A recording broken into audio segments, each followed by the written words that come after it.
he would step across the line. Habitually. He's a habitual line stepper.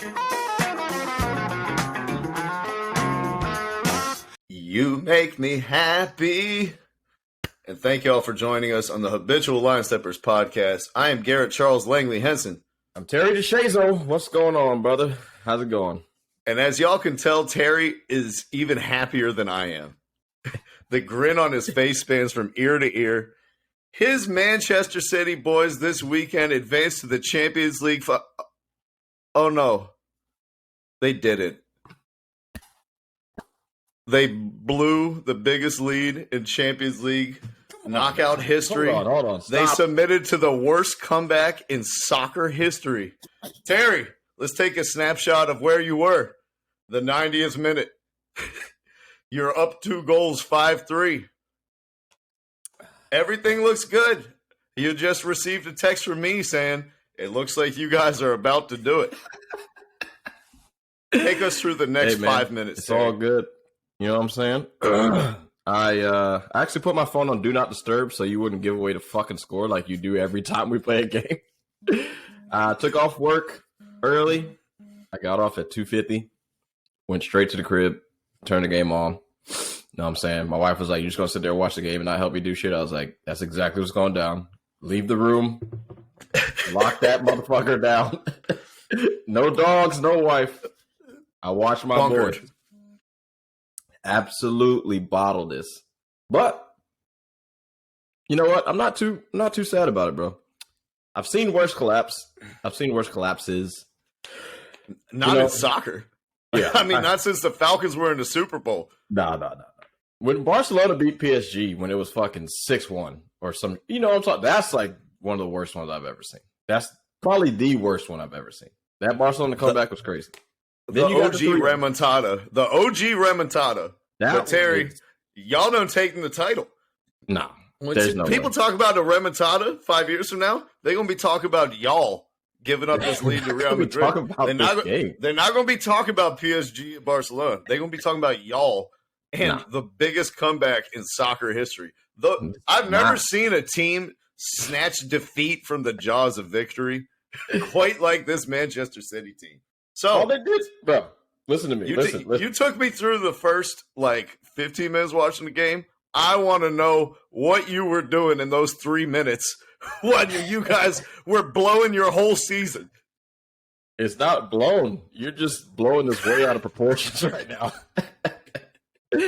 Was it crazy to watch? Yeah. It was kind of like, it's like, when you're playing FIFA and, everybody's like, oh, man, this game is scripted. That's what it felt like. It felt like it was written in the fucking stars. That I knew, like I was watching, I was like, yo, they crossed it in.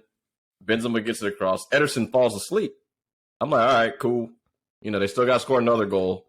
And then the fucking 6 minutes of injury time, first of all, that shit got me fucked up. That's fucking ridiculous. But anyway, so that first goal goes in. I'm sitting like this. I'm like, all right, cool. We still got 6 minutes to put this away. Next goal comes in 45 seconds later. I didn't even have time to fucking process what the fuck is going on in my life. I'm just like, all right. So now I'm still sitting like this. Then we don't end up getting a goal in the 6th. So I'm just like, all right, OT, we got this. We got it locked up. But first, let's just talk about those 2 goals in fucking 2 minutes by Rodrigo. Ederson, you get all this talk about his distribution. One of the best goalkeepers in the world. This motherfucker sucks at making saves. The simplest fucking saves. This guy can't make it, bro. He's killing me. He kills me when it ties into a keeper. He just doesn't want to be one. Courtois, class, buddy. Good shit in the second game. You played well. Ederson, you ain't do shit for me this game. You let in 2 easy-ass goals. The second one he didn't even try to get. One, it flicked off of Asensio's head and then hit Rodrigo's head. Madrid did this with Ramos and Pepe years ago, but it wasn't like this. It wasn't anything like this. This shit was pure luck. Pure fucking luck that way it went the fucking goal, dude. And Jack Grealish played the worst defense on that cross on fucking Carvajal that I've ever seen in my life. That one I blame Pep. I can't believe fucking Grealish even got into the goddamn game. You put him in overtime. He got mixed up. Carvajal turned him inside out before he crossed that joint. I couldn't believe it. I thought I was watching Rudy Gobert out there on the field. It's not like you'd ever mistake Carvajal for Messi or like one of these dudes who's out here saucing people up. That's not his game. And Grealish was turning like a top. But I will say for Ederson, bro, I felt like that first goal was more on Cancelo. Everybody else stepped up to the PK and held that line, and his dumbass jumped back and then didn't even win the header at the back post. Like, first of all, you can't keep that dude onside. You fuck the entire trap up. And then secondly, you don't even make a play on the ball when you are back to protect it. So I put that more on Cancelo than Ederson. But I totally agree with you that Courtois and Ederson, like through this game, you could see the difference in quality. Yeah. Like Courtois had several game-saving saves. He had a fantastic foot save after Grealish dribbled the whole team and blew to finish. He had that fingertip save on Cancelo. That was going in the corner of the goal. Courtois saved the shit out of that. That was going right to the corner, bro. You think so? I couldn't tell. It was a great foot save. He had the other save on Cancelo's knuckling shot that looked like it was going in, like hit the post or go in. He had just like 3 or 4 saves the whole game. He's the reason why. Wow, that's next level. And he did the Ederson shit. He had a couple passes that led to their goals, like quick counterattacks, decisive pass. Yeah, boom! Like he showed he could do it all. He outclassed him, and then you can say Cancelo left him on or whatever the fuck, like he did, but it happens, dude. It happens. And of course, he didn't recover, but that Benzema cross wasn't the best cross I've ever seen in my life. He got his fucking leg on it and went across the goal, and Ederson walked up to it like, "Oh, I'm picking this up." And your boy Rodrigo came across like, "No, you're not, boy." Pop. 1-1. Absolutely. And one thing I got to say, Kevin De Bruyne, did you go out partying before the fucking game or something? This dude could barely play 65 to 70 minutes in the game. He looked like exhausted in the first half of the fucking game. You're supposed to be one of the best players in the world, bro. You can't play 90 minutes for your squad? Are you shitting me, dude? I don't know. Like, he got subbed off in the 71st minute for Gundogan. And a move at the shit. Yeah. After 35 minutes, he looked dead. He couldn't. Every time we tried to play him through, he was like, "Yeah, I'm not getting that, dog. I don't know what to tell you." COVID protocols. I don't know what to tell you, man. Bro, it's ridiculous, bro. The second goal's crazy. Jack Grealish is one of the worst defensive plays I've ever seen. But the difference between this comeback and other comebacks is it happened in 5 minutes. No, not only that, it was fast, but the way that Madrid did it was not in the fashion of like the other games. Like when Liverpool came back 3-0 against Barcelona, Liverpool was pretty much dominating that whole game. When Barcelona came back against PSG, when it was like the 6-1 or 5-1 comeback, Barcelona was dominating that whole fucking game. In this comeback, Man City dominated pretty much the entirety of the game. And then Madrid just scored 2 goals in 5 minutes. It's like, that's the only reason why this is such a weird comeback. But at the same time, I kind of think they fell asleep. But also, like, I will say, once Kyle Walker came out of the game and we put in Zinchenko, you could tell it changed up because Kyle Walker had Vinicius Jr. in his fucking pocket. He had him in his pocket. If you checked his pockets, Vinicius Jr. would have fucking fell right out the motherfuckers because he had him. He locked him down the whole game, and that's what we needed. But, injuries prevailed, and the boys, they came through. Madrid won, bro. So we talked about the first, or like it wasn't even the first goal. I guess it was the one where Rodrigo snuck in and got it. The second goal, like you said, was a complete fluke. A double header where the first guy doesn't head the ball, and then the flight of the ball doesn't change at all, and Rodrigo's sitting there waiting for it. That'll never happen again in probably 1,000 tries. No. But Terry, that third goal was a backbreaker. It was a penalty kick. Penalty kick was called on who was it? Diaz. No. It was Ruben Diaz who did it. He slides to the ground. Terry, let's say first, did you think that was a PK? Yeah, it was a PK. I'm not gonna say it's like the craziest one I've ever seen. It's not super controversial. It seemed like he was a little tired. He went in with a weak ass tackle and decided to go down. He should have stayed up on his feet because Benzema. Yeah, there's no reason to slide. It was completely unnecessary. That's just one of those things.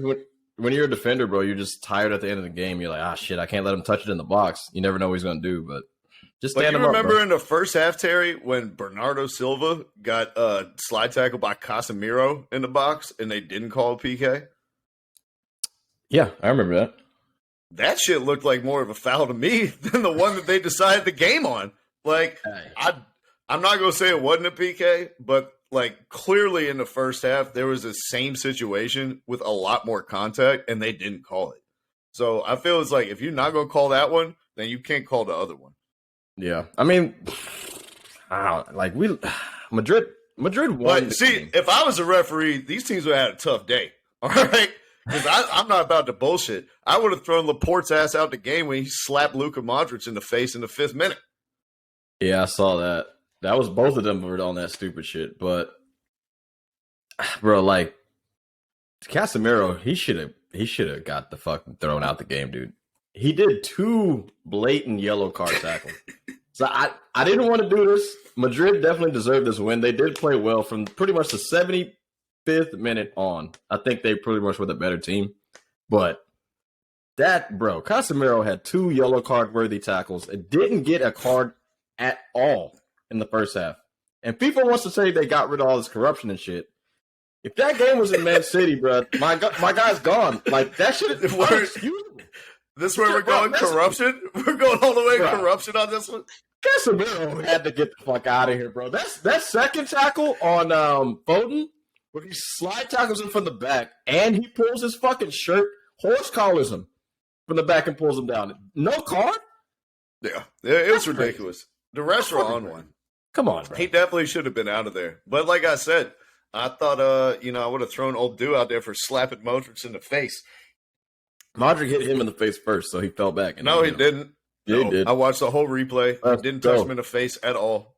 No, we didn't do anything wrong. He just fucking slapped this dude in the face.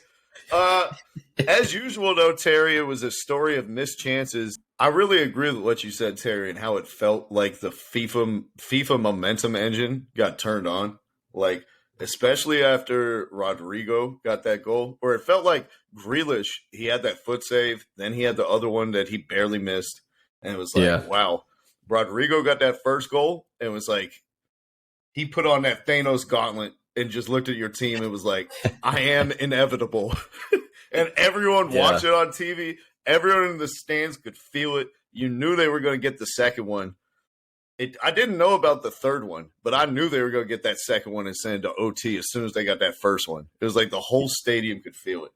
And then when goddamn Fernandinho wasted this free kick on the edge of the 18-yard box by taking a free kick and passing it to nobody in traffic, I was like, uh-oh, there it is. That was the golden opportunity, and you didn't even fucking get a shot off. And then not 1 minute later, PK the other direction. Game, set, match, blouses. Yeah, he took that quick free kick for no fucking reason. But, everybody trying to be too clever and shit. Trying to be too peppy. Trying to be too pepped up. No, I mean, I don't know. I mean, Mendy saved one off the line for Grealish. Grealish just has horrible luck in a Man City shirt. It's kind of crazy, like the amount of horrible luck he has. Honestly, I mean, and I think Pep, he did the right substitutions. I don't think he did anything wrong in this one. I mean, I think I would. You think this one was on the players? Is this the first one that's on the players and not on Pep? Yeah, I don't think it's not on him, bro. Because, I mean, he had the right team in at the right time. Kyle Walker just couldn't go a full 90. He was coming off an injury. He subbed in the appropriate left back and then put Zhao at right back. I mean, I just kind of feel like a fish rots from the head down, and everything trickles down from the coach. And when people could feel Pep's butt start getting tight, their butts start getting tight. And when Pep starts feeling like, oh God, here we go again, suddenly Zinchenko is like, oh God, here we go again. And it was like, I don't know. Maybe if there was a Sir Alex Ferguson on the sidelines, like that ever calm, unflappable presence. Like, maybe you guys don't lose this game. But I definitely think there's something about Pep the Tinkerer and, like, how he's always aware that the snowball could slide right back uphill. And the players are aware of that. I don't know, man. I didn't feel that.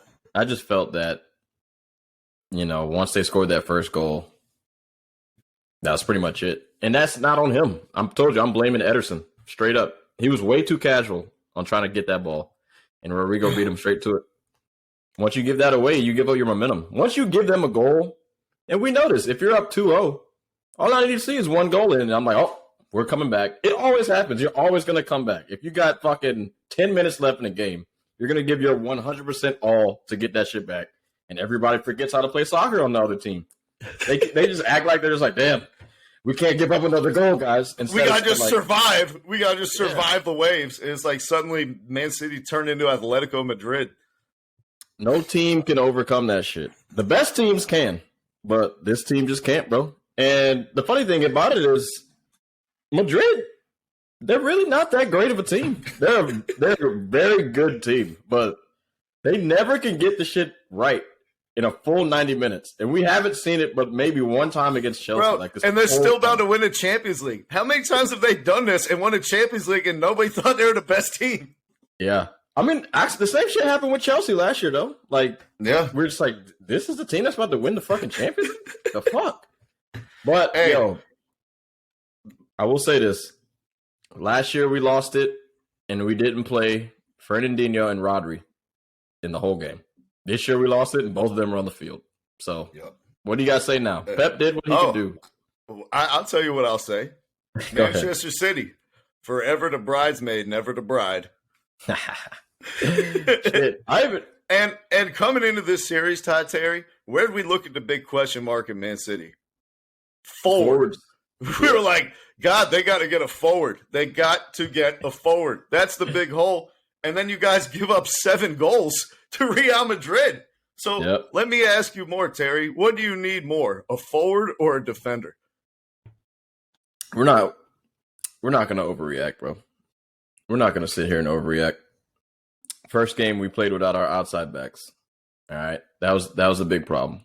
So we're not going to sit here and overreact to this whole situation. You know what I'm saying?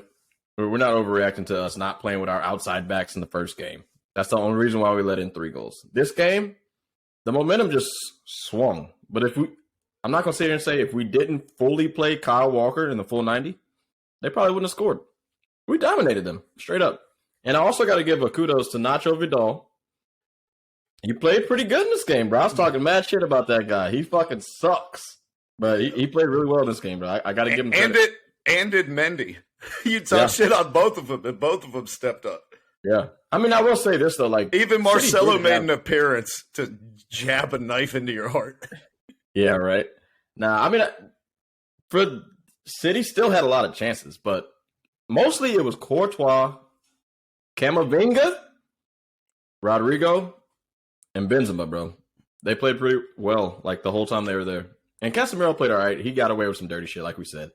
Madrid put in a full, I don't know, what you think, 40 minutes, and they won the game 3-1. I would say even less than that, to be honest. I thought over, like, the 2 legs, like, Madrid were probably the better team for 30 minutes total. Yeah, probably. Over 180 minutes of soccer, they probably won 30 minutes, and they won the tie. Yeah. I mean, but when it went to extra time, not for a single second did I think we had any momentum. Like, we were just done. They were depleted.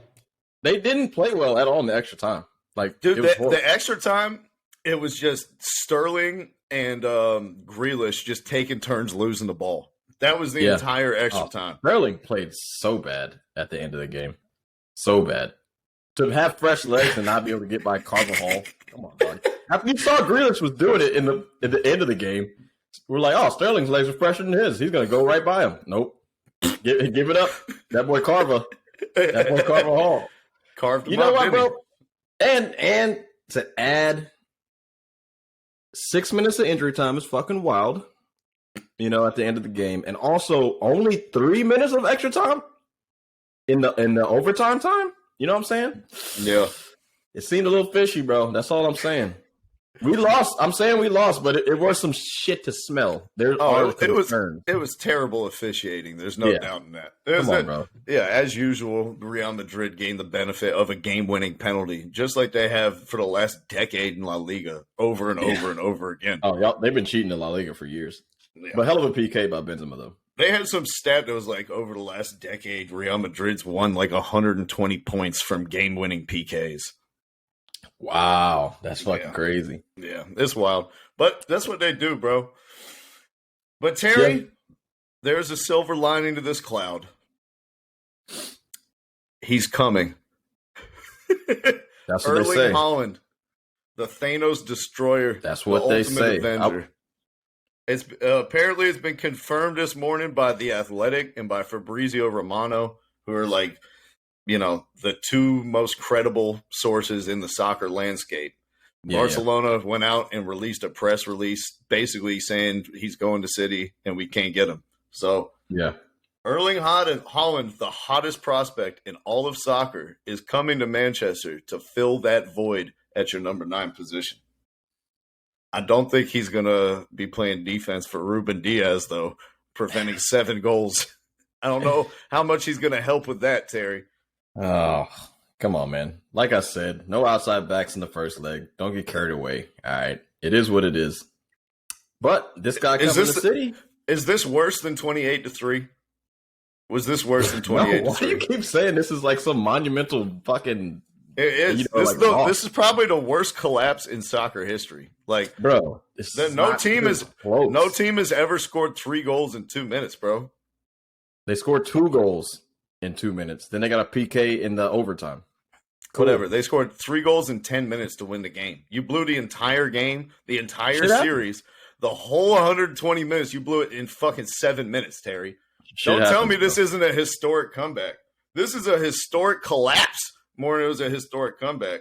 To think that this won't haunt you guys going forward, to think it won't be part of the identity of the players on this team, that this isn't going to be a scar that remains with them, I think it's definitely a little foolhardy. Nah, I mean, I would have thought it was crazy, but we're going to win the league again. We're going to win the fucking Premier League again. Are you? Are you? We beat Newcastle 5-0 and Liverpool tied Tottenham. We're above by 3 points. Oh, they tied Tottenham? Yeah. Fuck. Wow. All right, you guys... Well, you still got all these injuries, right? It's gonna come down to the last day.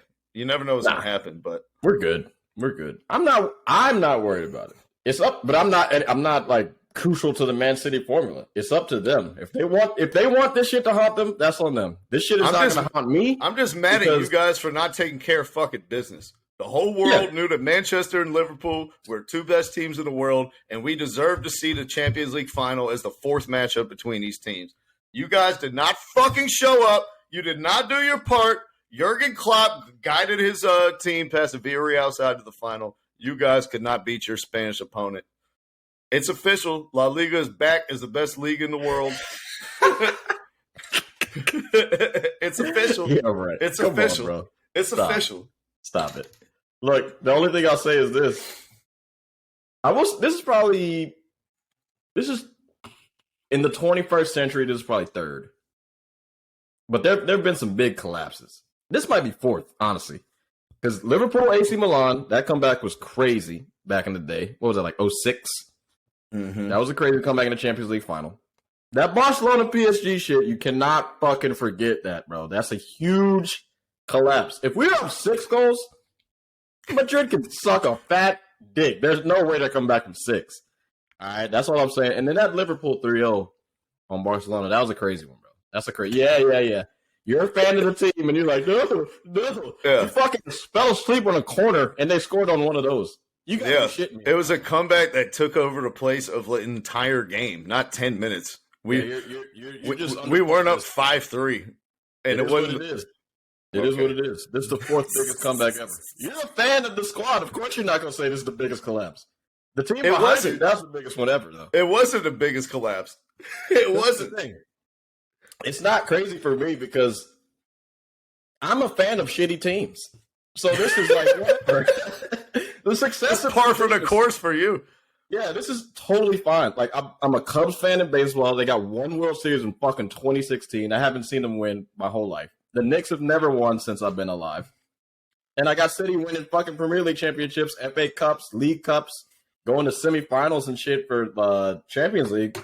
I'm fucking fine. They were never a winning team. So I'm good with this. Everybody just chill the fuck out. So Manchester City is a small club, is what you're saying. All right, Terry. Let's talk the Haaland effect, man. Erling Haaland is the best big dollar transfer since you fill in the blank. Big dollar transfer since Neymar. Big dollar transfer since Pogba. I'm probably going huge. Van Dijk.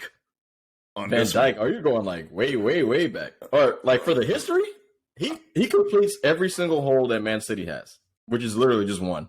Finishing off chances. The problem with City losing is they need 2 chances for everybody else's 1.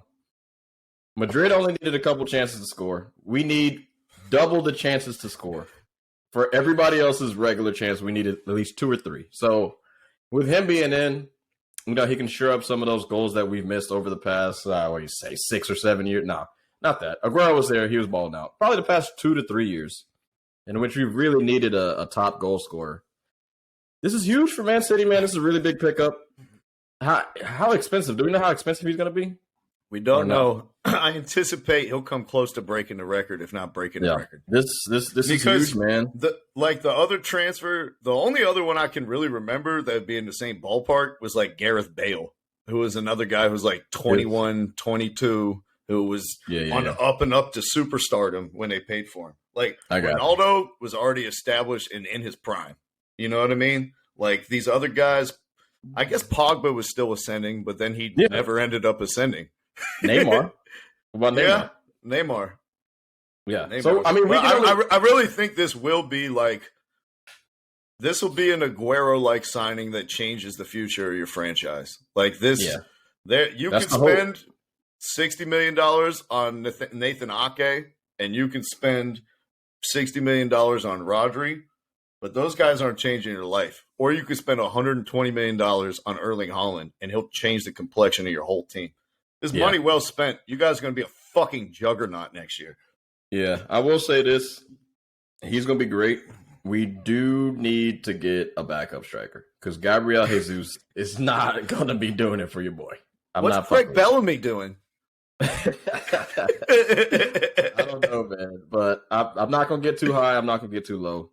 If you're going to kill yourself if you fucking live and die by Man City. All right? Especially when it comes to Champions League wins. You're gonna fucking just be too happy and too sad. Well, hopefully next year, Terry, with Haaland in tow, it'll be nothing but smiles across your face this time next year. This is what we're gonna do. I will not play him in any game except for the Champions League semifinal and the Champions League final. We hold him. We hold the juggernaut for the last games. Like, hey, we need you for these games only. This is what we're signing you for. We got everything else is locked up. We need you for this. So basically, hey, look, watch Pep start him at wing in the final game. No, he's gonna play. He's gonna play left back for Zinchenko.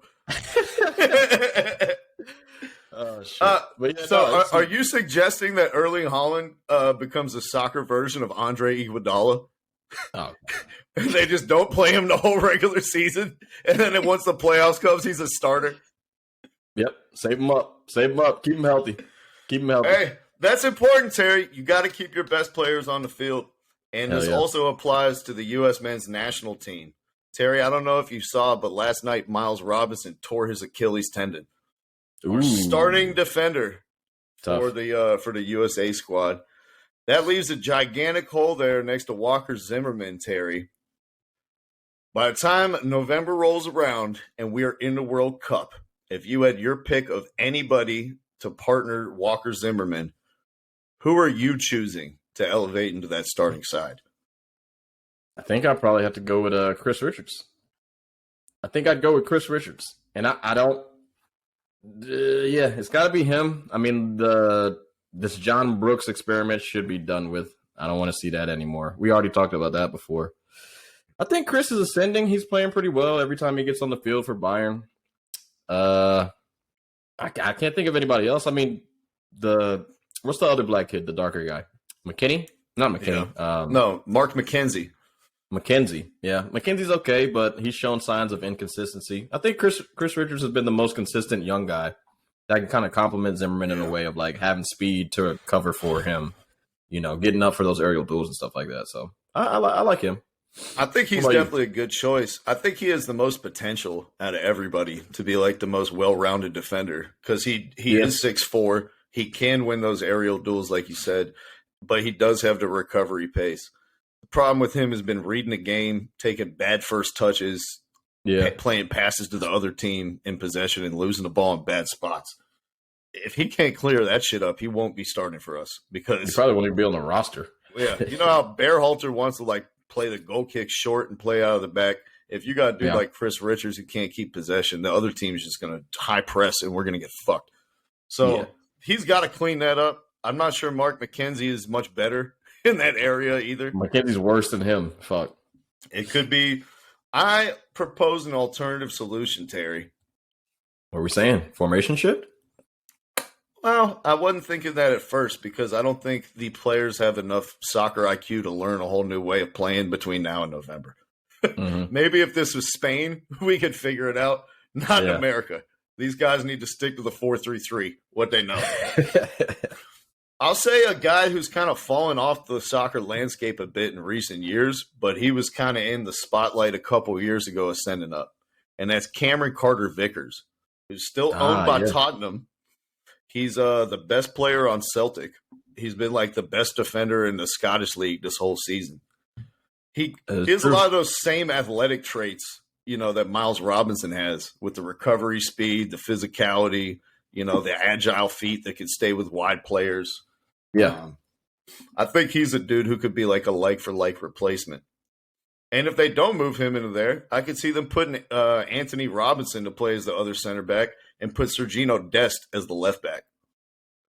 Rock with Yedlin on the right, Dest on the left, and the other Robinson, Jedi, in the center with big old white guy, Walker Zimmerman. Yeah, I could see that. That could be definitely something that they could end up doing. But, you know, at the end of the day, this is a huge loss, man. And it's up to the coach to figure out who the hell he wants to pick. And it's up to these guys to actually show him something, bro. Because it's a long time until the World Cup. Unlike other years, like we said, November is when it starts up. So there's a lot of time for you guys to get better. Yeah. You know? Oh, I'll add one more name into the mix as well. Aaron Long, the dude who won MLS Defender of the Year 2 times for the Red Bulls, then tore his whole leg up and shit. Yeah. He's been kind of like he's been the first alternate for Berhalter so far. And he can play like in midfield a little bit too as a pivot. He's a guy who's not shitty on the ball. So that might be another option. Definitely does not possess the recovery speed of either Robinson. And a backline that has him and Walker Zimmerman would obviously be exposed when it comes to playing against pacey strikers. Yeah, he's solid, though. He's really solid. His only thing is level of play because he's really only played in the MLS. So, like, every time he kind of ended up, you know, coming against guys that were in higher leagues or, like, in Europe, even the Liga MX guys kind of tore him up every now and then, you know, when they played in all-star games versus them and stuff. It's interesting. It's interesting. I like him. I really do. But I think if you're going to play Walker Zimmerman, you got to play somebody else that has some speed. Yeah. That's all I'm saying. Yeah. We can't have Jay Demerit back there.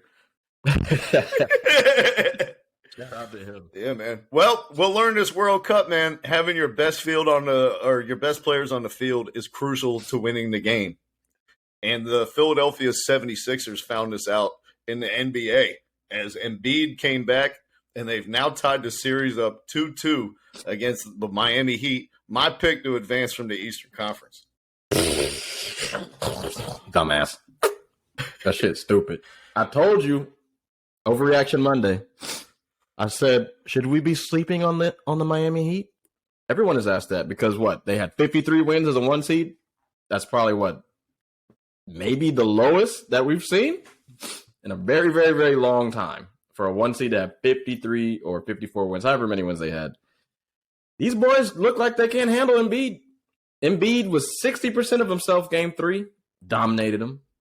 And he may be 75% of himself game 4, dominated him. Yeah, so with Bam Adebayo, it's a good defender, but I think Joel's just so much bigger, man. This road for Embiid couldn't have been any easier and any more clear for some of the people that voted for MVP, they're just like, look at him, dominate these guys. It's like, yo, everyone's small. Like, everybody calm down. If there's a case for him to be the MVP, I get it. But this matchup, Jokic would have ate it up too. So calm the fuck down. And Giannis. So calm down. I will say this, though. Game 4, your boy James Harden finally stepped the fuck up. He finally stepped the fuck up in the fourth quarter. And I feel like he's not going to do this every time. But he does have 45 career 30-point playoff games. That's third all-time amongst all the active players. All right? So wait a minute. Are we actually going to do this? Are you actually going to delude yourself into thinking this? No. I'm just making comments. I'm not saying this is anything crazy. He can do this in a game 4, but closeout game, I'm not expecting this. That's all I'm saying. But if Embiid is going to keep continuously to get healthy, this series is going to be tough for the Heat. I'm not saying the Heat are done, but they kind of won these 2 games in a fashion which I didn't expect. But it is expected to win home games. I get it. Yeah. I expect Embiid to continue his dominance. I think my question is, can the supporting cast keep it up? As you mentioned, Harden played his best game in the playoffs that we've seen in 2 years, probably 3. He had 31 points, but more importantly, like you said, he had his biggest baskets late. He scored 16 in the fourth quarter. Yeah, that was the thing. Because I don't know if we could count on Harden scoring 16 in these fourth quarters, especially as these games get tighter and tighter.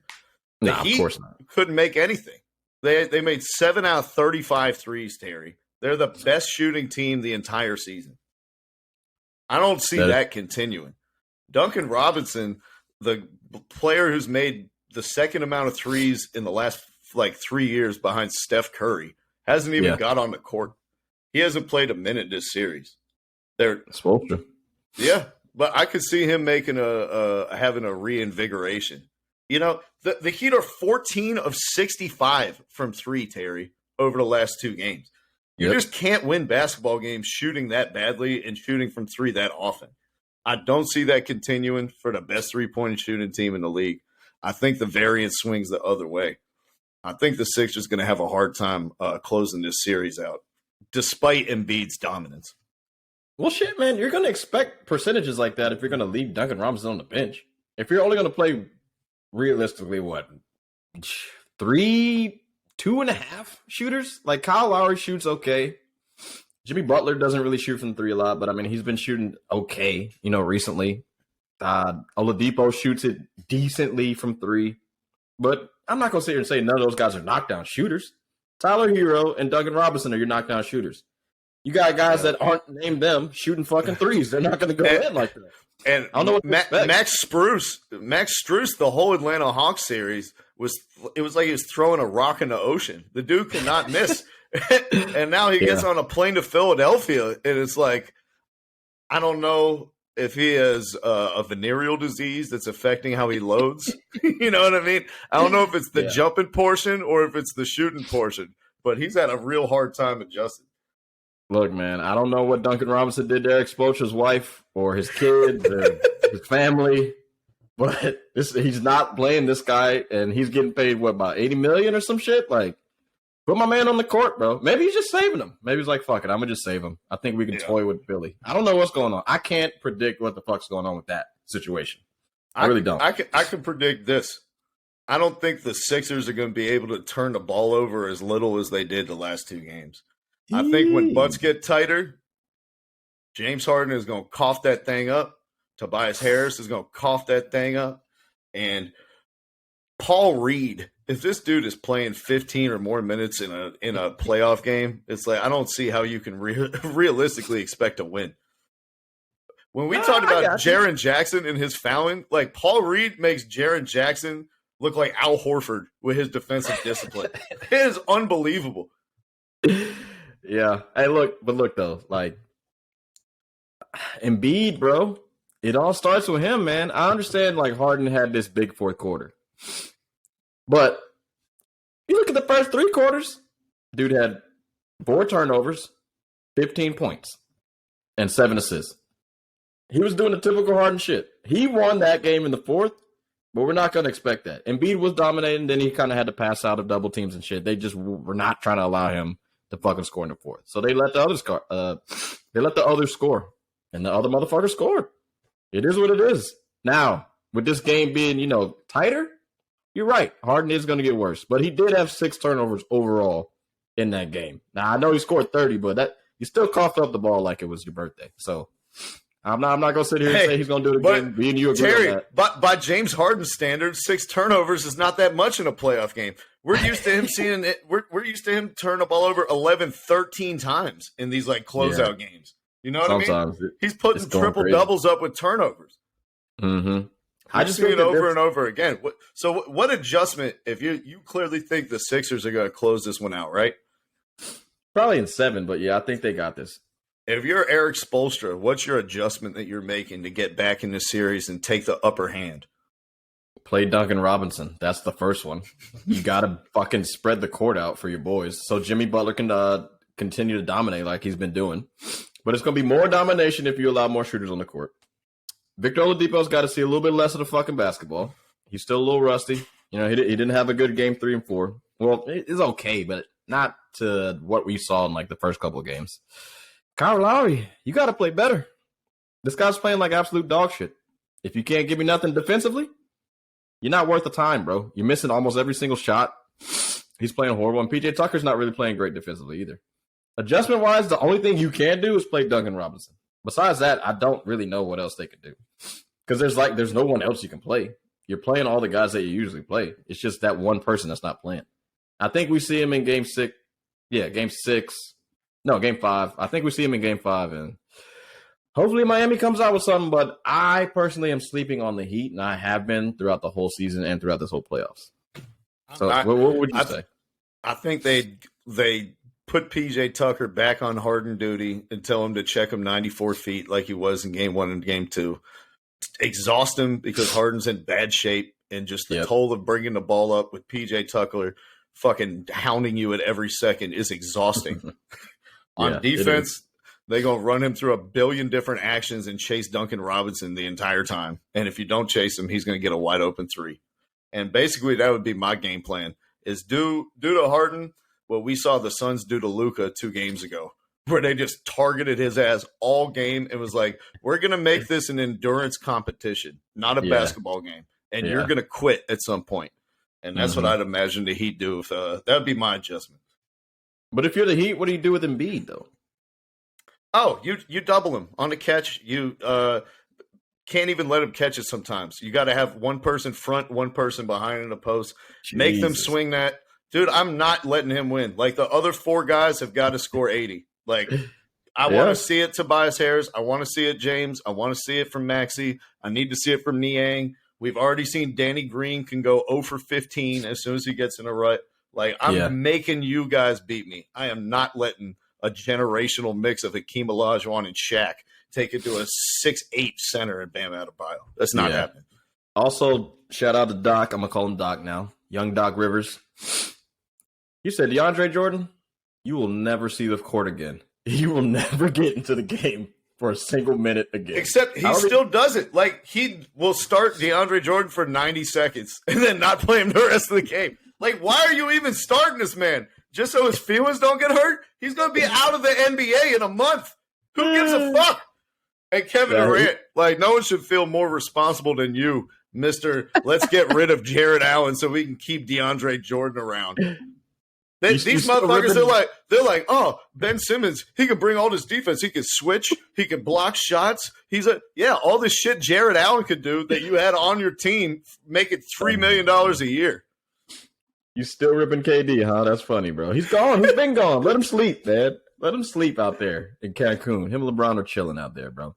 But you know what, though?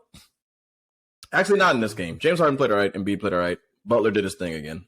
So you got Heat still. Did you say Heat in 6 or something, or Heat in 7? 7. Heat in 7. All right. Hey, we'll see, man. It's looking a little shaky for the boys, but they're going back to Miami. They can get the ship right. It's going to come down to who the fuck is going to win a road game is what it's looking like. Because this shit's getting a little ridiculous. That's what they say. Series don't start till you went on the road, right? Shit. The series starts when I get 50 on your dumb ass in game 1. Start playing. Shut the fuck up. All right, let's go. Well, let's transition to another series that, according to that logic, hasn't started yet. Between the Phoenix Suns and the Dallas Mavericks. The series is tied up 2-2, Terry. We've seen some of the most dramatic swings from game to game in this series. Craziness. Chris Paul looking like he couldn't miss a shot to them targeting Luka Doncic like we alluded to before, running him into the ground and literally just putting him in ISOs the last 15 minutes of the game and going at him every play. And then we see Luka take over. We see Dorian Smith play center and score 25 points and have 9 rebounds. Yeah. We saw Chris Paul play 1-on-5 with the refs and lose.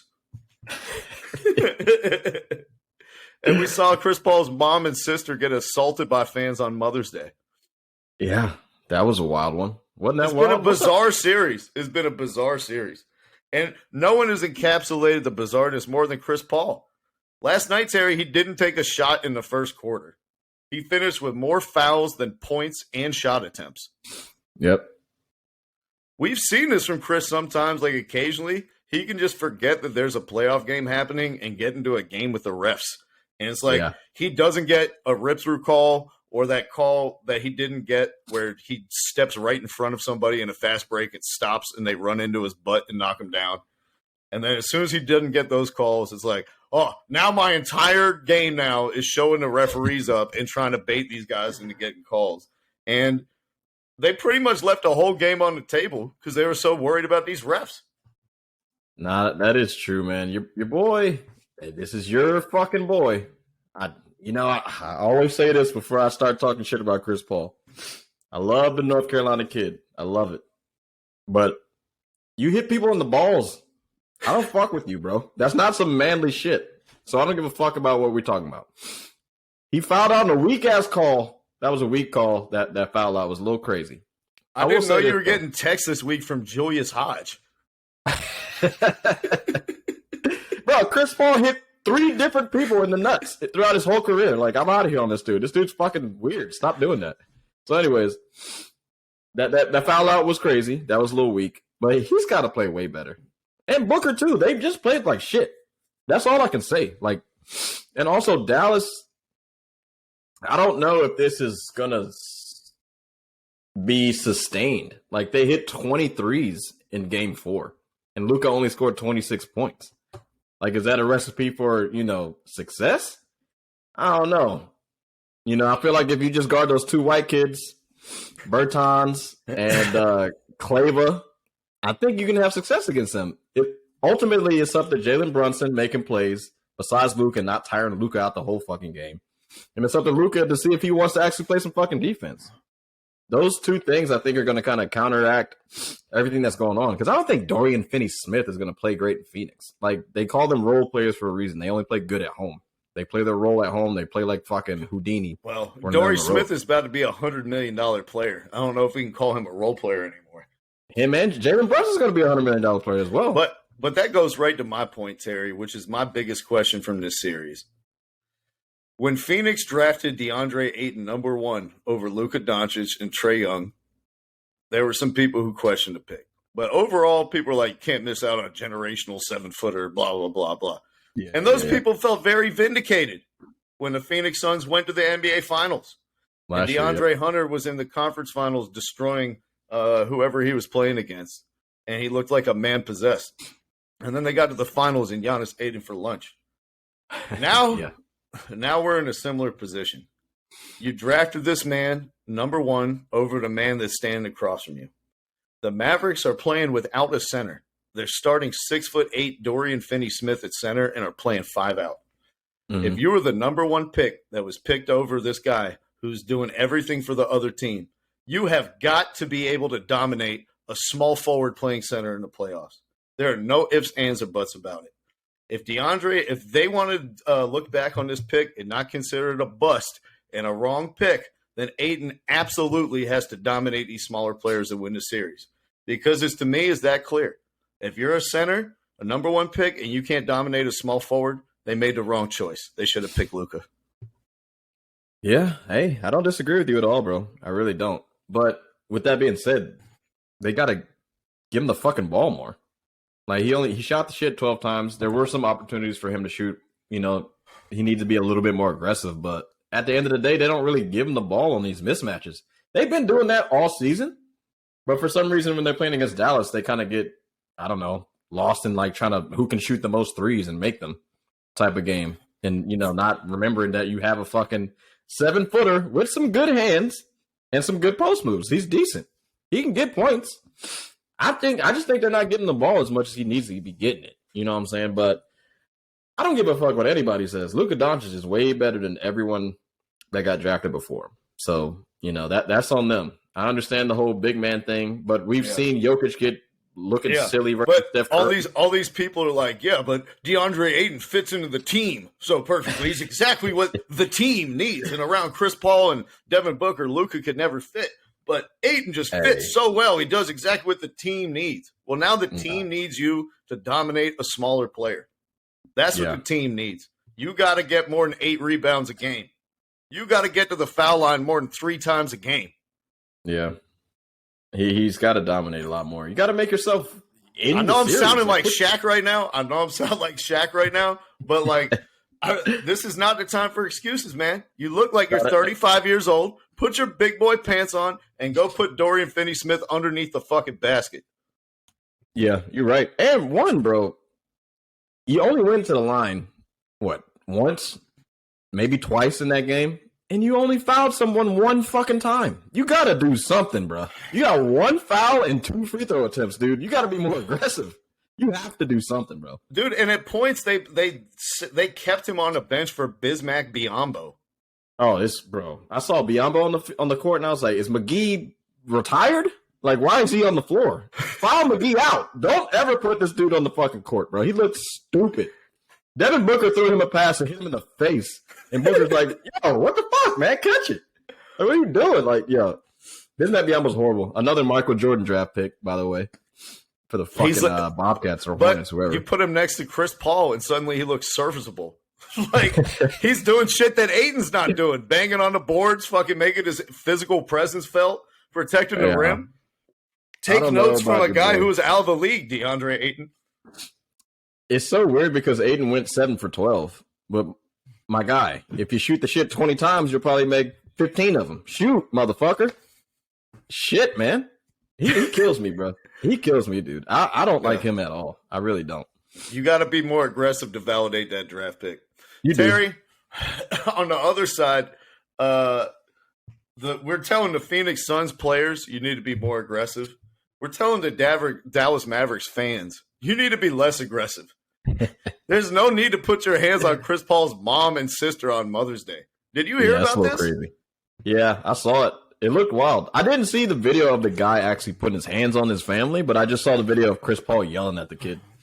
It was like a younger kid. Apparently chased his mom and sister up the steps, too. That's some wild ass shit, yo. Yo, shout out to everybody in this pandemic making them go crazy. We've heard about all these fan interactions that's been going on in the past couple of years, Doug. These fans are losing it, man.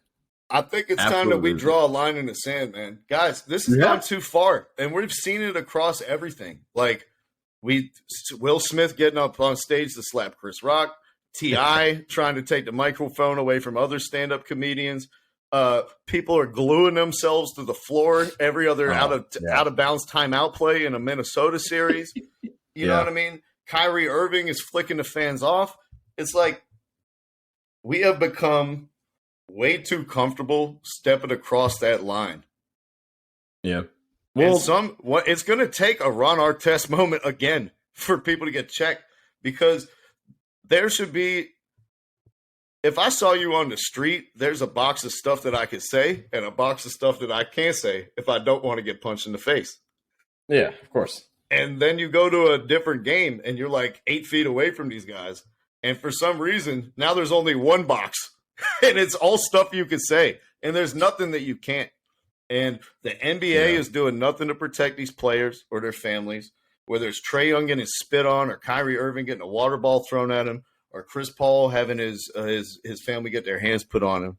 Somebody is going to have to step in and intercede, because it's starting to look like the only way we're going to be able to combat this is by pushing somebody to their fucking breaking point and then having another Malice in the Palace incident. Yeah. I mean, and for me, I think the only way to combat it is to not cover the shit. But I honestly think it's impossible these days because everybody has a phone and they're just going to post it on Twitter or whatever and do whatever they want. because I think everybody's just a copycat. If somebody, shoots up 1 million people at some concert or some shit and we don't cover it, nobody knows about it and nobody's going to be like, oh, shit, somebody did that. I can do that.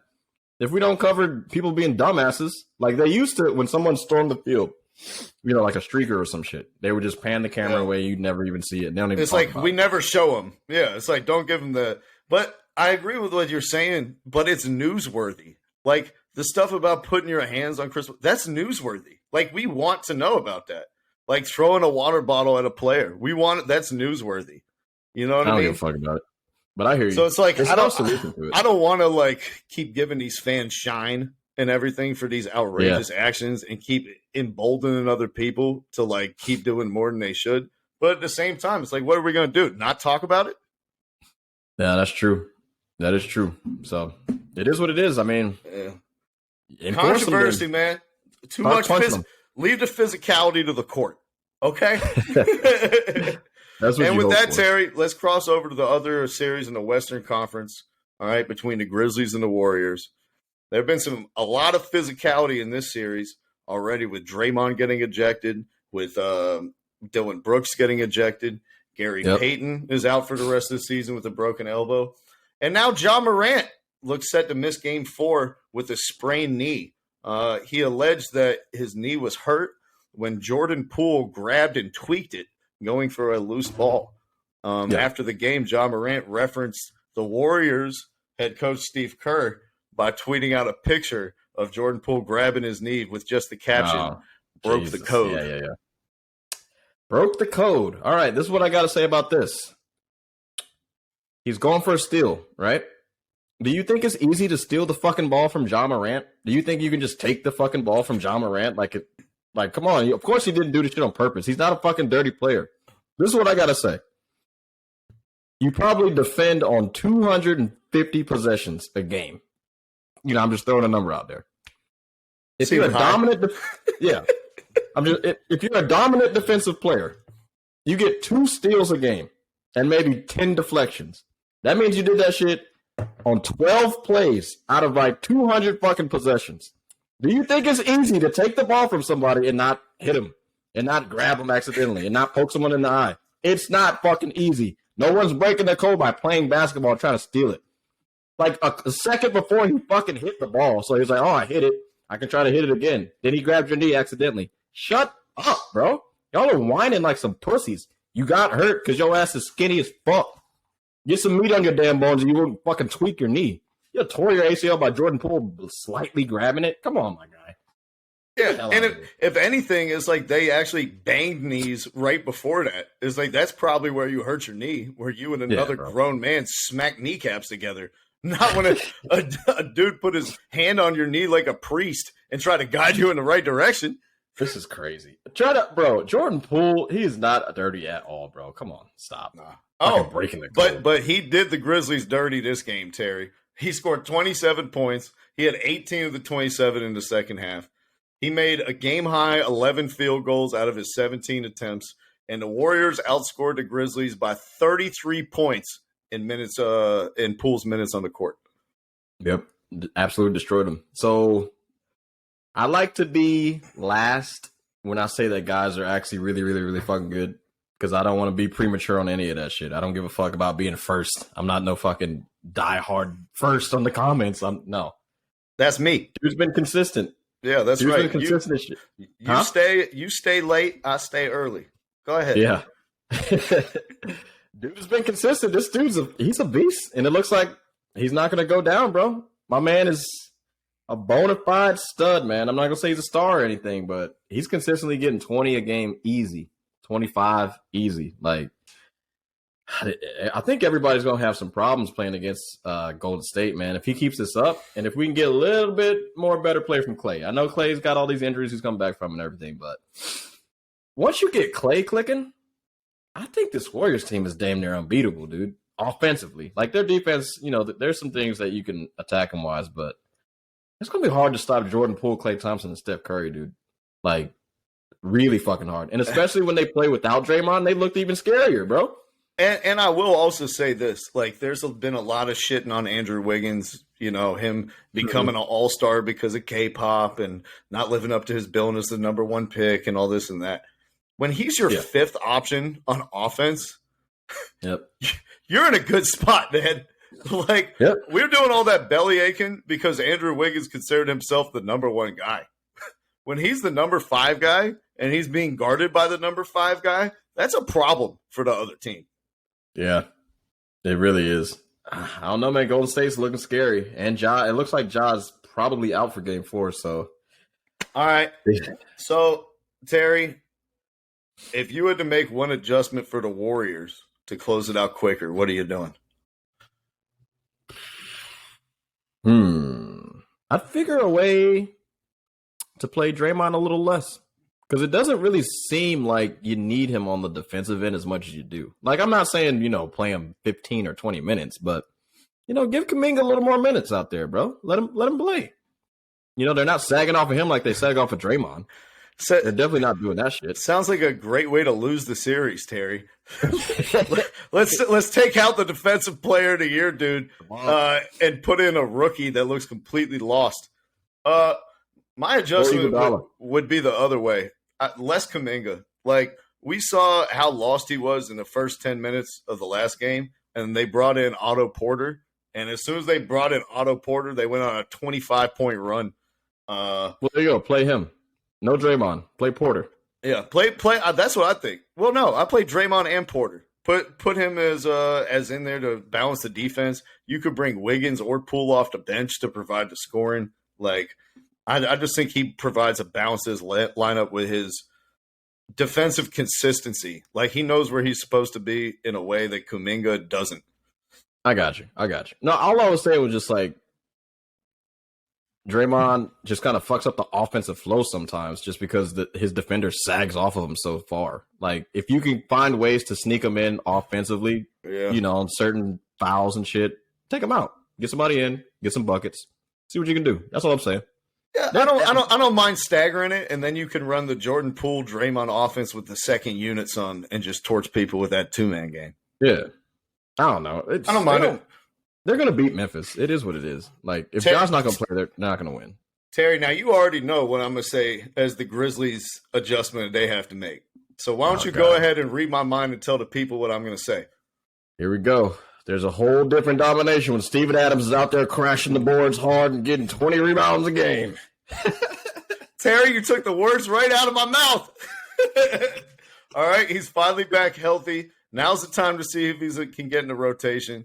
Tyus Jones is back. He takes a lot better care of the basketball. I say try to win the possessions game. Don't turn the ball over. Get 1,000 offensive rebounds. There's nobody who can hang with Big Steve down there. Play Steven Adams, Xavier Tillman, and Brandon Clark together. Go 3 bigs, fucking beat the shit out of them, get a rebounding advantage by plus 20. It's not going to happen, bro. Here's the thing that you're forgetting, right? But I'm not saying you don't know basketball. All I'm saying is the way that Golden State plays, it's not like you can play 4 centers and just get all the rebounds.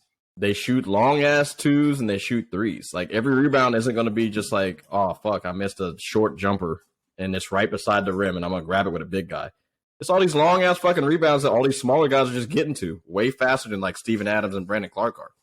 That's the only thing I'm saying. It's just a little different. If it was regular-ass basketball, I think Steven Adams would be, like, perfect for this game, but it's not. Golden State just plays different. Their rebounds come off the rim differently. With John Moran out, they're going to have to find a different identity. They're not going to be able to just spam the pick and roll like they have been with him and get a bunch of easy buckets. You're going to have to find a secondary source of scoring. I can't find an easier one than offensive rebounds against a team who, again, has probably the worst collections of bigs that I've ever seen. But besides that Atlanta Hawks team that was starting Tree Rollins. But I think Memphis, they're shooting too many 3s, bro. They shoot way too many fucking 3s. This new basketball is taking the big man out because the rebounds aren't there. They're just fucking garbage-ass shot. Every shot, if you miss a long-ass shot, you already know where the rebound's going. Right. Far away so from the rim. Get it down the block and get these short rebounds and beat them the fuck up, man. You're not going to beat the Warriors playing Warriors ball. Like, you can't play their style and win. That's not going to work. Memphis plays the fastest pace. All year they've been like the fastest paced team. First or second. That's how they play. They play fast and they shoot threes. But also a big part of Memphis is, Terry, you know, I love this word. They're malleable. They have all these different guys. They can adjust. They have all these different matchup problems they can present. And if the situation calls for it, they can go big. Like Xavier Tillman can hit threes. Brandon Clark can hit threes. It's not like these guys, you don't have to guard them when they're in the corner. You do. All I'm saying is get a big motherfucker out there with them to gobble up the offensive boards. That's all I'm asking for. Brandon Clark ain't big enough? Shit. No, he's 6'8". Hey, who else is on the other team that's bigger than him, though? That's what I'm saying. Nobody. But so that's what I'm saying. He can't be your biggest player. Put Steven Adams out there. Let Brandon Clark now pogo stick up on these other fucking power forwards that the Warriors have. Let him jump over their back and get these tip dunks. Let me tell you something right now. If they put Steven Adams in the game, I'm just going to record a montage of Steph Curry in a pick and roll versus Steven Adams cooking his shit up all night. Like it's Curry, baby. I'll tell you this. If they put Steven Adams in the game, I'm going to have to lower my blinds because I'm going to have my dick out. All right, my guy. Good luck with that one. All I'm saying is he just doesn't fit, man. He doesn't fit. It's unfortunate because I like him. But at the end of the day, as malleable as Memphis is going to be, if John Morant's not healthy, they're getting blown off the fucking court. Plain and simple. You can be 20-5 all you want in the regular season. This ain't the regular season, motherfuckers. It's the fucking playoffs, and you get blown off the floor. So that's all I'm saying. Good luck. It's not the regular season, Terry. You're right. It is the playoffs. In the playoffs, there's another level of physicality that we've come to expect in these series. Yep. And this level of physicality has brought about some questionable refereing decisions, some controversial calls, and none so more than in the Bucks' Game 3 win over the Celtics. They won 103-101. And let me just say the Celtics were very unhappy with how the game was officiated. Terry, I don't know if you got to catch the end of this one, but I saw it. Marcus Smart attempted to get off a game-tying three-point shot attempt with about 4 seconds left on the clock. Drew Holiday smothered him before he could get the shot off. They called it a rip-through foul on the floor and did not give him the 3 free throws. After the game, Celtics coach Ime Udoka said, "I'll teach my guys to flop a little more next time." Terry, what was your read on that game or that play at the end of the game? Did you think that deserved to be in the shooting motion in a 3-point shooting foul? Well, based on the situation, I think the rule kind of was in the disadvantage of the Celtics in this way. And we also should blame Kevin Durant for doing the rip-through move, and your boy James Harden as well, and Chris Paul. And Chris Paul. Boys in the NBA. Yeah. I love you guys' games sometimes, but you guys are the reason this is the rule. It wasn't in their favor. But sometimes the refs, you got to look at the situation. Of course, he was supposed to be shooting a 3. They're down 2, right? No, I thought they were down 3. Were they down 3? Yeah, whatever it was, they needed a 3. Whatever the situation was, they needed a 3, and there was only 4 seconds on the clock. Of course, he's fucking shooting it, but you got to make it look like you're gonna fucking shoot it a lot faster, bro. Like his action was just so slow. When he was shooting it, he wasn't turned towards the basket. He was turned towards the fucking sideline. Like we all know that you were trying to get a shot off, but Drew Holiday beat you to the spot. He fouled the shell at you before you got a chance to even really move your arms up and go towards the basket. That's on Marcus Smart, bro. You're a little slow. I'm not gonna say it's not a bad rule. Like the rule should be there because these guys keep doing that shit too much, so they can't keep giving shooting fouls out. But he just didn't move quick enough, man. That's all I gotta say. I'm with you on it, 100%. I don't think it was it should have been a 3-point foul shot. Marcus Smart and Ime Udoka and everyone pled their case after the game, saying I'm in my shooting motion. Terry, I don't know any NBA player where their shooting motion starts at the tip of their dick. Because that's where Marcus Smart was shooting this shot from. As you mentioned, wasn't even looking at the basket yet. Nope. Hadn't even seen where the basket was. And so you want to tell me this is a shooting motion from below your ball sack where you don't know where the goal is? Come on, man. Get out of here. Yeah. And why the fuck were they drawing up a play for Marcus Smart? That's probably what the refs were thinking. They were like, he's not shooting. Shit. No, there's got to be one more action coming. Well, it's ridiculous. It's probably because Jason Tatum was 4 for 19, finishing with 10 points. Horrible game, Jay. Come on, Jason Tatum. Don't let that Kevin Durant voodoo come on you, man. Don't let that fucking drip off of you, bro. You got to play better than that. He played really bad. But Terry, really bad. It wasn't just the Celtics complaining about the referees after the game, as you might expect. It also was the Bucks, despite winning the game. The Bucks, as an organization, were really upset about the free throw disparity. Boston got 34, Milwaukee got 17. In the last 15 minutes of the game, the Celtics attempted 17 free throws, while the Bucks did not get a single free throw during the same period. And it's not like it was because the Bucks was taking a bunch of open threes. Like, they were driving into the paint. Drew Holiday was getting contact after contact after contact and just could not get a whistle. After the game, the Bucks GM said the officiating has to improve. That wasn't a quality playoff basketball game, and I think officiating played a role in that. No, I definitely did. It's so crazy. It's just happened so often in this playoffs that the refs have been really, really bad. I don't know what's going on with it, but yeah, I don't know it's fucking the game up, man. Like, in the first 3 quarters, Giannis had 12 shots in the paint. He shot 12 free throws. In the fourth quarter, Giannis took 8 shots in the paint, no free throws. Drew Holiday became the first NBA player since '93 to take 30 shots in a playoff game and not attempt a single free throw. Drew Holiday took 15 shots in the paint without getting a foul call. Drew was out there pissed, bro. But he was getting the shit fouled out of him, bro. Yeah, that was a crazy game. On another just a side note, dude, I am fucking loving this battle between Drew Holiday and Marcus Smart. Like, Drew Holiday has clearly taken it personally that Marcus Smart won Defensive Player of the Year. He should. I think Holiday's a better defender, bro. Honestly. I do, too. Yeah. So, he's got every right. But, the stats favored Smart this year. I love that battle, watching the two of them defend each other. And, oh, man, that's just such entertaining theater for a guy who loves defense and physicality and all that type of stuff. But so far, man, if we're not going to talk about the refs, let's talk about the stars. It was a tale of 2 stars. For Milwaukee, Giannis scored or assisted on 61 of Milwaukee's 103 points. Jason Tatum finished with 10 points on 4 of 19 shooting, the second worst performance of his entire playoff career. He played horrible. But, like we said, the motherfucker stepped up, though. Jaylen Brown stepped up, Al Horford stepped up, and what we said in the Nets game was, we don't expect Kevin Durant to play this bad, right? Mm-hmm. It's the only silver lining you can look at is that someone played this horribly, and you only lost by a couple points. So that's the only thing you can say. You look at every other game that was a road game. The Suns got their shit rocked, not by a lot, but they lost, and they really weren't in the game. The Warriors destroyed the fucking Grizzlies on a road game, right? If I'm not mistaken. And then also the other game in the East, the Sixers, they pretty much handled the Heat at a home game. Heat couldn't beat them on the road.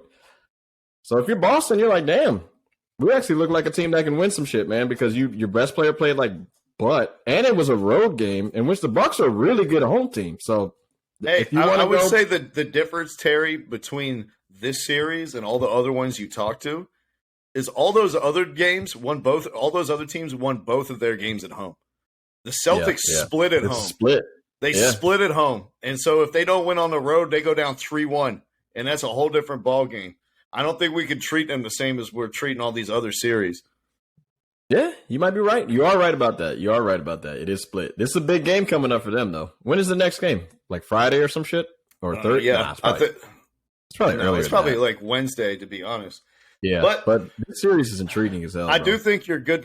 You made a good point there that, your best player scored 10 points. He had like the worst playoff or second worst playoff game of his career, and you guys lost by 2 points.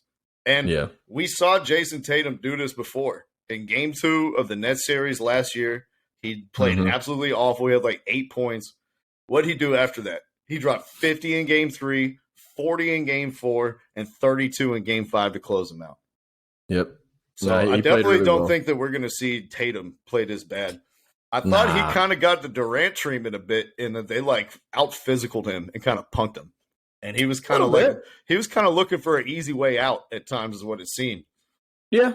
I mean, shit, if they're going to give you 34 free throws, I'd have been asking for some too. I'm like, can I get a piece of that action?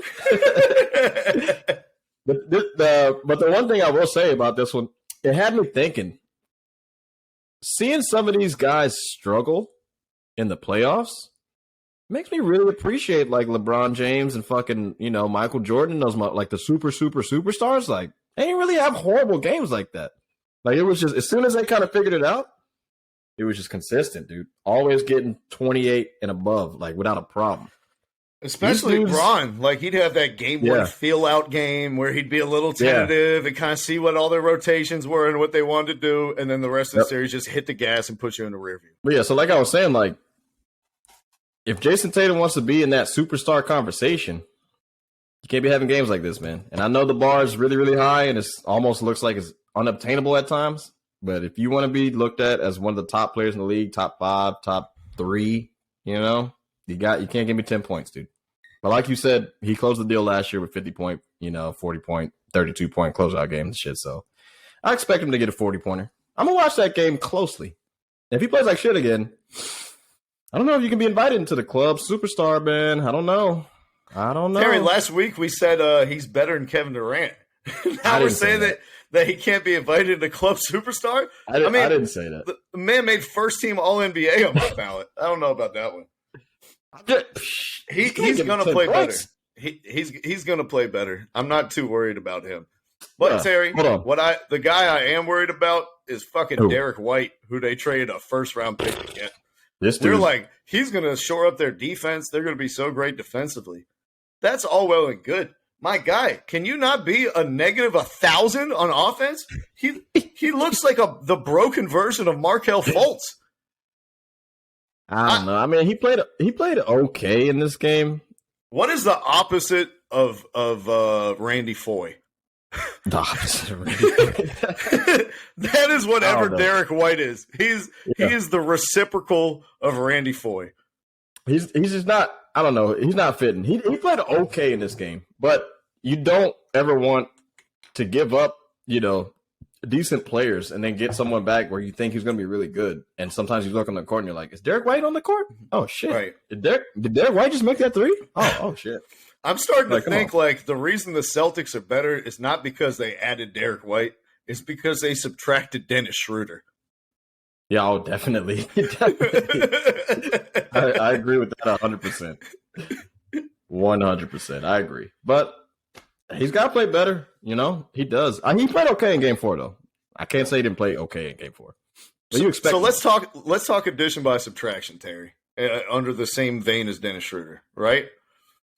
The first 2 games, they played like all the 3 bigs. They played Bobby Portis, Giannis, and Brook Lopez all together on the court. Mm-hmm. They got played off the court. The lineups that had those 3 bigs in there, Terry, are you ready for this number? Scored 60 points per 100 possessions. Wow, that's fucking. That's worse than the Washington Generals. Just for comparison's sake. All right. They went to starting Grayson Allen and took Portis out that lineup. That led to a lot better spacing. Grayson Allen was a scrappy guy who fit in well. He got that play at the end of the game where he grabbed Jason Tatum's hand and to steal the ball, then got flattened by Grant Williams coming back down the court. Turn him into a pancake. But I think that's a good adjustment here by the Bucks. Though I know I said in the other series with the Grizzlies, play big, play 3 bigs, beat them up on the glass. Yeah. That works against a team like the Warriors that don't have any good bigs and can't rebound the ball. When you're playing against a team that has Al Horford and Robert Williams, they don't have that problem. And that's not going to work. So I think that's a good change for them. It should increase the spacing. And now we can see Bobby Portis come off the bench and beat up on Daniel Tyson. Yeah, you're right. You're completely right. But I don't know, man. This gonna be a tough one, bro. The Bucks are playing some really fucking stout defense, dude. And all the numbers are gonna show that they weren't doing that in the regular season, of course. But they didn't play with Brook Lopez for a majority of the season. So now you get to see the full force of their defense, bro. And ask the Bulls about that shit. The Bulls look like probably one of the worst teams in the entirety of the playoffs. After all season we're talking about, oh yeah, they're gonna make some noise. Them boys got shut down really fast. So this is gonna be a tough one, bro. I mean, I know we said Tatum's gonna have a bounce back, but the Bucks have some really good defenders on their team, bro. So what are you doing if you're Ime Udoka? What are you telling your team, or what change are you making to get back in Game 4 to unleash Tatum to stem the bleeding?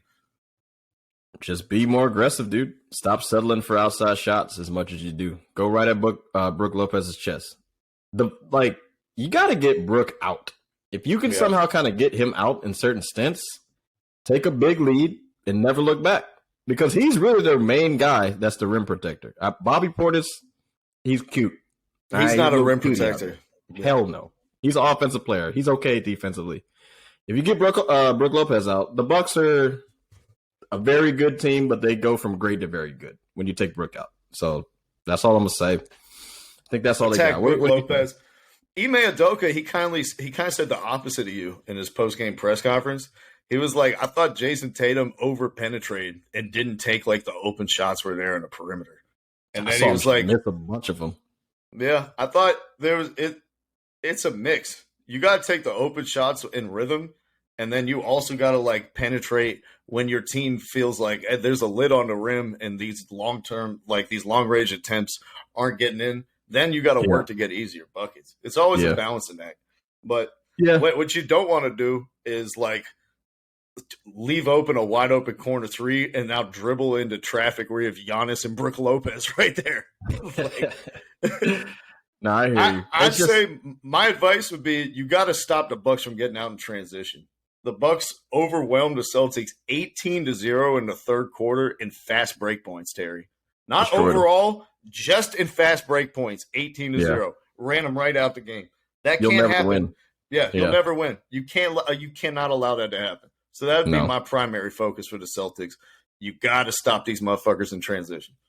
Yeah. I mean, honestly, once I saw Tatum come off that screen, he was wide open, took a rhythm dribble, and almost airballed it wide open. I was like, he's just off today. Dude's just off. It happens every now and then. So hopefully he plays a little better. He is who he is. I think he's going to come back and play good or play well. So I'm not expecting this game to be another blowout, or not a blowout, but I'm not expecting this game to be Tatum scoring fucking 20 points and shooting 6 for 20 again. You still think Celtics win it? You sticking with your prediction? I think the C's got it. Giannis is looking unstoppable, though. It looks like he's kind of figured out this whole basketball thing. This motherfucker looks good, bro. He looks good. And it might not be no looking back for the rest of the league, bro. It's getting scary, man. Yeah. I felt like for Boston, I feel like a big adjustment was keep hoping that Giannis misses all these easy shots that he's taking. Yeah. Games 1 and 2 is I'm getting right to the cup and missing a 3-footer. I'm getting right here and then blowing a layup and blowing the follow-up attempt that I get from the offensive rebound. Mm-hmm. And once he's kind of calmed down and taken a beat and let the game come to him, he's finishing through contact. He's not rushing himself, and they're going to have a real fucking problem down there. Yeah, they are, because he's one of those dudes. He's built for the playoffs, just like a stronger type of like LeBron. He's gonna fucking take the contact. He's not gonna bitch about it. He's just gonna keep going right at your fucking chest. Yeah, and I don't know, man. This dude is. He's gonna be the hammer, and you're gonna be the nail by the end of this playoffs. He's that guy, man. He's the best player in the NBA today. Terry, that didn't mean that he won the MVP. No, they announced today that Nikola Jokic won it for back-to-back seasons. Your boy out in Denver, who got swept in the first round, won the award to much consternation. Tara, are you in this camp of people that think Giannis should have won it based on what we're seeing now? Nah, it's a regular season award. Everybody recently has done this, in which, first round performances, and they're just like, oh, well, you can clearly see that he shouldn't be the MVP. But like, dude, it is what it is. You know, the regular season is what it is. He didn't have one of his better players that he needed. Yeah. And he was kind of. I think we all could clearly see if you put Giannis or Embiid on the Nuggets, they'd also lose in the first round. Yeah, it's like there's not much anybody can do. Now, I will say, like, Giannis is gonna look like Giannis no matter who he's playing with. Like, you can build the Great Wall of China, the fucking whatever Mexican border wall you want. You can't stop this dude now. That wall shit is done. He's just gonna score. Like, it is what it is. At the end of the day, Jokic played better than him in the regular season for a longer period of time. Giannis was coasting early in the season. He started to get better towards the end, but I think Giannis does have another gear in which those maybe not Embiid can't get to, but I don't think Jokic can get to like another level that like Giannis can get to. Embiid seems like he can kind of get to that level as well. We'll have to see it with pieces around him. You know what I mean? Yeah. I can't judge you when you got all these scrubs around you. I just can't. Well, that it's was not just a fair value. It's like Sam Darnold on the Jets. It's like you took this dude who has all these questions and then put him behind the worst offensive lineman with no running back or wide receivers. Like, how the fuck am I supposed to tell if he's any good? Yeah. Go ahead. I was gonna say one thing. I'm just like, it has no bearing to me, like what level Jokic can go to when he's throwing bounce passes to Zeke Naji.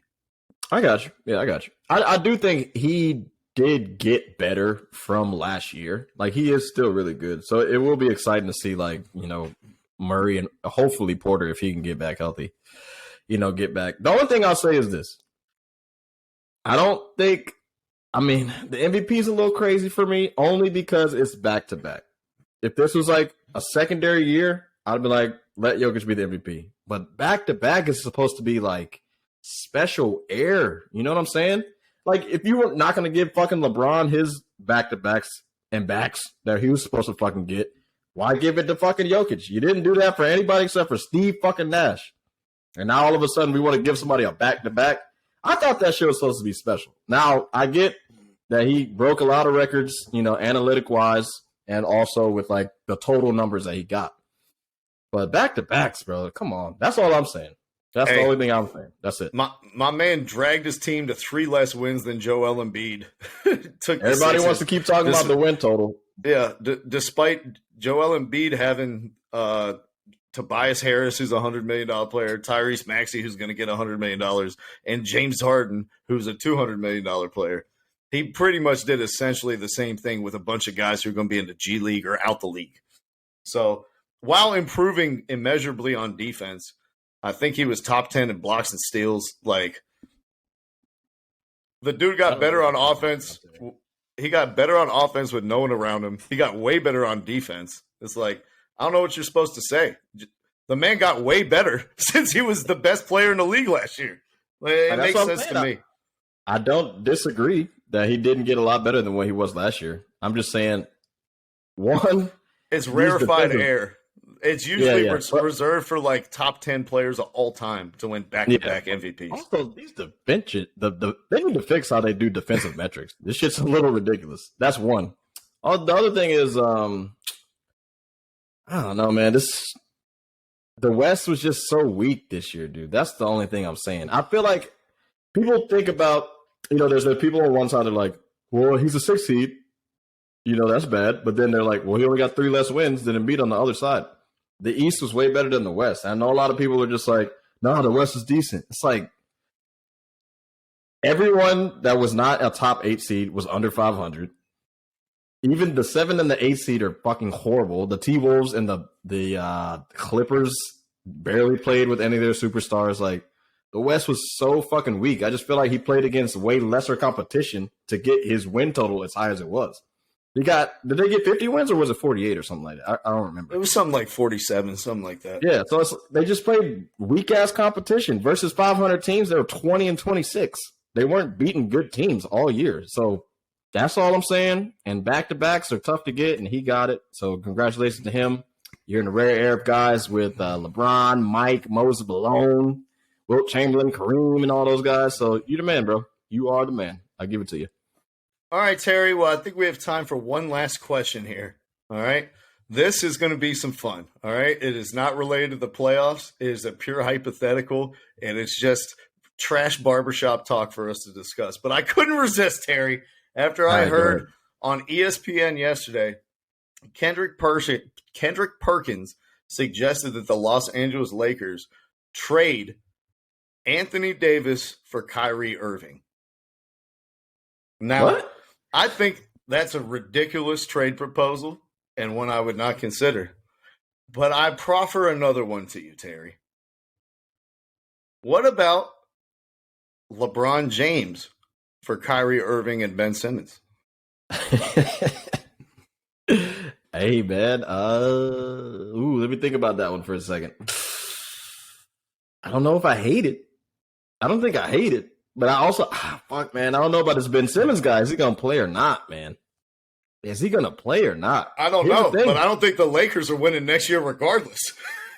Probably not. Well, they're not, bro. They can't win anything if Russell Westbrook is going to be who he is. Like, he's just going to be that guy. If Anthony Davis can't play fucking 30 games, it doesn't really matter what you do. You're not going to win. And LeBron is stuck under contract. I'm pretty sure he has a no-trade clause, though, right? He's like, he does have a no-trade clause, but you'd imagine he'd waive it to go play with Kevin Durant. Probably. He probably would. I don't know, man. I mean, if New Jersey wants to do it, or Brooklyn, if Brooklyn wants to do it. I mean, who says no? Maybe the Lakers. I feel like the Lakers would. Yeah. I don't know if they would take Ben. They got LeBron? What do you think's the Lakers' title window right now?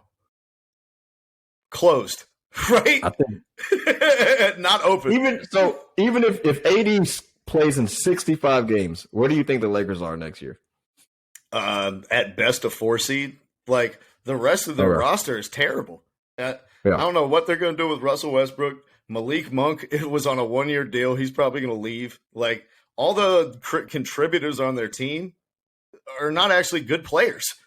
So it's like, how do you bring in a bunch of good guys when you have just old superstars? Well, you got to trade the best piece, which is LeBron James. I don't see it happening, bro. You're not getting shit back for Russell Westbrook. And I don't understand the point of giving up the house, the farm, and the entire planet to get Anthony Davis to then trade him when he has his lowest value since you've acquired him. Like, that tough. Doesn't make much sense to me. And if I'm the Lakers, I'm looking up and down like, how are we going to compete in the next 3 years? I don't see many other solutions. I don't think swapping Russell Westbrook in a first-round pick for John Wall is going to push them over the top. They got to switch something up big. And if you're the Nets, you got an opportunity to switch out a guy who has a herniated disc and a guy who thinks the world is flat for the second best player of all time. I can't do it, man. I'm not giving up LeBron for nobody. Maybe you can give away AD, but Bron ain't going nowhere. Why would you give away LeBron James? If you give away LeBron James, I'm not going to give a shit about LA. He's 37 years old. He's going to want us to do He's going to want us to waste a draft pick on his son in 2 years. We barely have any picks anyway. It's like, I don't see any way that this team could legitimately challenge for a title in the next 2 years as presently constructed. I don't. So they got to make a big move. And to me, the biggest move is shipping out the King. He's never leaving LA. He's not going to leave LA until his son is in the NBA. And you know what? I think his son is going to play 3 years in college. I swear. Lithuania. Unless he's going to play 3 years in Lithuania. The way he's going, he's like the seventh best player on his high school team. That's what I'm saying. His teammate Zaire Smith is starting for the Grizzlies. Meanwhile, he can't start for the JV team. Yeah, I think unless he doesn't get exponentially better, I can't see him being a one and done. Like, that's a little ridiculous. Unless he gets exponentially taller as well. Yeah, I mean, I don't know. LA is in trouble, bro. They're pretty much done. They put all their eggs into TYT. Yeah, that's right. They should. Yep. Should have kept Caruso. And you know what? They're on their heels now. The Clippers have Paul George and Kawhi Leonard coming back. The Warriors. We've been saying that for a while. The Warriors have, their Splash Brothers pool party. Who knows what's going to happen with Wiseman, Kuminga, and Moses Moody. And the Warriors are back. And then, Terry, the biggest move of the entire offseason. this morning, the Sacramento Kings hiring Mike Brown to be their head coach. Hey, Coach of the Year, 2009. Yeah, the last 3 Kings coaches were all Warriors assistants. I'm sure this will turn out just as well. Oh, fuck, yeah. It's like a farmer system. All right, y'all. With that, we conclude this episode of the Habitual Line Steppers podcast. Thank y'all so much for enjoying this with us. Make sure to drop a like on YouTube. Mash that subscribe button. Support us on Spotify, on Apple Podcasts. You can check out the audio for all of our shows there. My articles on www.thehLSpod.com. I got a new one coming in about a week about the Atlanta Hawks, who else, and what they need to do this offseason to become a legitimate championship contender. So we have that to look forward to. Thank you for listening to our podcast this evening. Thank you. You're far too kind.